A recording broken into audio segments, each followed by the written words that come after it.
حضرت کی بارگاہ میں تشریف لائیں، کسی بھی مستند عالم کی بارگاہ میں، عالم کی بارگاہ میں جائیں اور کوئی اچھا سا کوئی کلام یاد کر لیں. روز حضرت جی بیٹھ کے محفل نعت کیا کریں، دیکھیں گھروں میں رونقیں آتی ہیں کہ نہیں آتی. نہیں کچھ اور یاد، قصیدہ شریف یاد کر لیں حضرت، 2-3 اشعار یاد کر لیں حضرت. مولاي صل وسلم دائما ابدا على حبيبك خير الخلق كلهم. 3-4 اشعار یاد کر. محمد سید الکونین والثقلین، محمد سید الکونین والثقلین والفریقین من عرب ومن عجم. مولاي صل وسلم دائما ابدا على حبيبك خير الخلق كلهم. یہ شعر لازمی یاد کر لیں کیونکہ یہ نبی پاک علیہ السلام کی بارگاہ میں استغاثہ ہے. یا اکرم الخلق بالی من الوذ به، یا اکرم الخلق بالی من الوذ به سواک عند حلول الحدیث العمام. مولاي صل وسلم دائما ابدا على حبيبك خير الخلق كلهم. محفل نعت ہو گئی. کرو اپنے گھروں میں، پھر دیکھو حضرت رونقیں کیسی آتی ہیں. یہ فرماتے میں حیران ہوا یار ایک کم والی ہو کے اتنی گہری بات کی ہے. اور حال فرماتے ہیں میں نے کہا بھائی ایک گھر سے بک کے دوسرے گھر میں جانے والی سن لی ہو. اب فرماتے ہیں بس پھر کام سے. اب فرماتے ایک رات نے مجھے پیشاب کی حاجت ہو.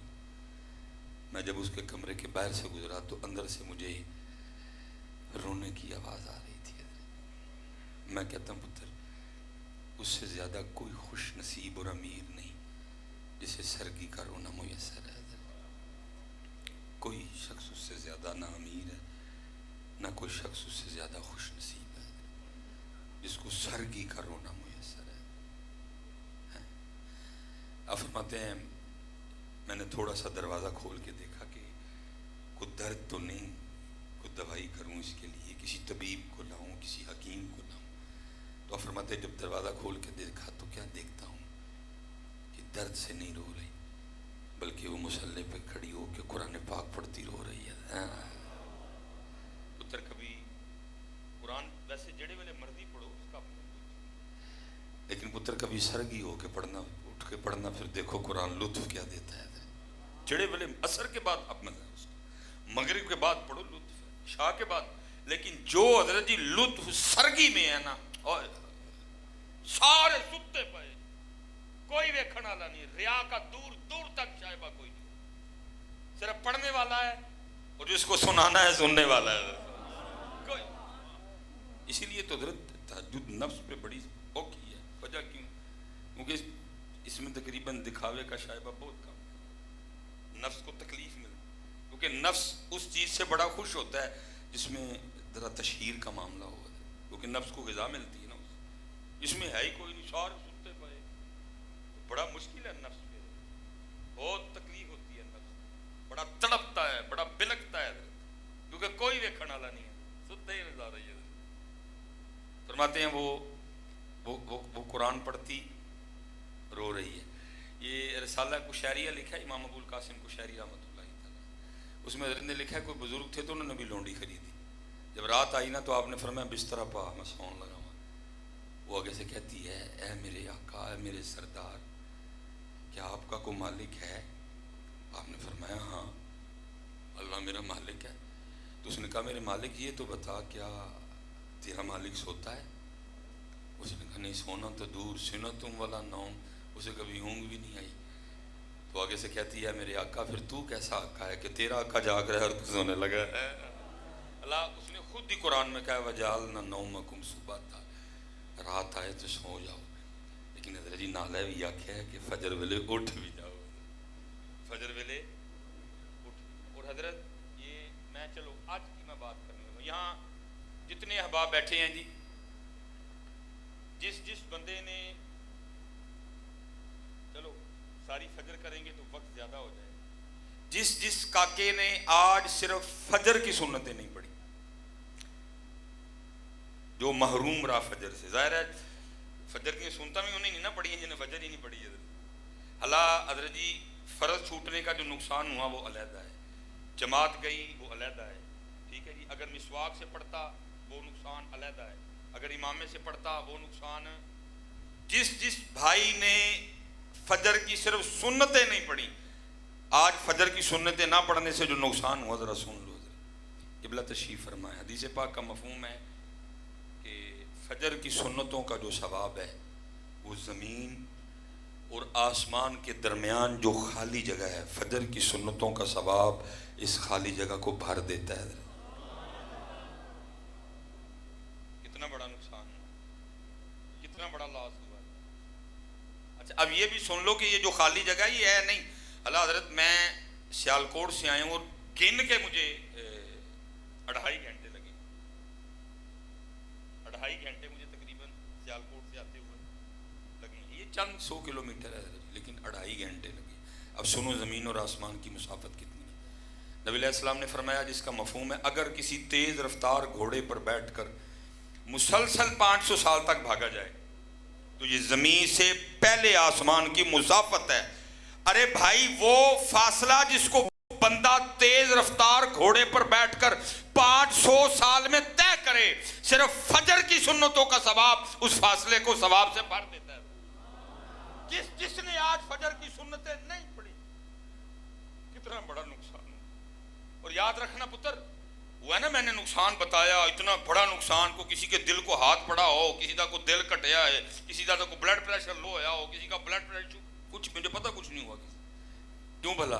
کیونکہ ابھی ان چیزوں کی طرف توجہ نہیں، دل بیمار ہیں، دل دنیا کی محبت میں غرق ہیں. حضرت ابھی یہ نقصان فیل نہیں ہو رہا. حضرت ابھی آ کے بتایا جائے نا تیرا اتنے لاکھ کا نقصان ہو گیا، اور بندہ گیا. میں نے کئی بار دیکھا ہے کتنا بڑا نقصان. 500 سال لگیں جس فاصلے کو طے کرتے ہوئے فجر کی سنتوں کا ثواب اس فاصلے کو پر کر دے. کوئی توجہ نہیں. اچھا اس کے بعد ایک اور کام کرنا تھا، وہ کیا بتا؟ 33 بار سبحان اللہ، 33 بار الحمدللہ، 34 بار اللہ. اب سب کا تو نہیں بتاؤں گا، تھوڑا سا میں. حدیث پاک کا مفہوم ہے جی نبی پاک علیہ السلام جلوہ گر رہے ہیں، سیاہ حاضر خدمت ہے. ان جگمگ جگمگ تاروں میں مہتاب کا عالم کیا ہوگا. احد شریف حاضر خدمت ہے. نبی علیہ السلام نے احد شریف کی طرف اشارہ کر کے فرمایا اے میرے صحابہ تم میں سے کوئی اس طرح کا نہیں ہے جو روزانہ احد پہاڑ کے برابر عمل کر لیا کرے. اتنا بڑا پہاڑ، 4.25 میل اس کی لمبائی، وزن کتنا ہے اللہ جانے، اللہ کا رسول جانے. صحابہ نے اس کی اللہ کے رسول اتنا بڑا پہاڑ ہے کون طاقت رکھتا ہے؟ فرمایا میرے صحابہ تم میں سے ہر کوئی اس کی طاقت رکھتا ہے. عرض کی محبوب کیسے؟ فرمایا صرف ایک بار سبحان اللہ کہنے کا ثواب احد پہاڑ سے زیادہ ہے. اور فجر کے بعد ہم نے کتنی بار کہنا تھا جی؟ کتنا بڑا نقصان ہوا. فرمایا ایک بار الحمدللہ کہنے کا ثواب احد پہاڑ سے زیادہ ہے. ہم نے کتنی بار کہنا تھا فجر کے بعد؟ فرمایا ایک بار لا الہ الا اللہ کہنے کا ثواب احد پہاڑ سے. اور ہم نے فجر کی جماعت سے فارغ ہو کے سلام کے بعد کتنی بار کہنا تھا؟ 3 بار. فرمایا ایک بار اللہ اکبر کہنے کا ثواب جبل احد سے زیادہ ہے. ہم نے فجر کے بعد کتنی بار کہنا تھا؟ 34 بار. کتنا نقصان ہوا ہے. لیکن ہے کسی کو کوئی احساس؟ لیکن قرآن کہہ رہا ہے آج احساس نہیں، لیکن اس دن کیا ہوگا؟ اس دن پھر بندہ کہے گا یقول یا لیتنی قدمت لحیاتی.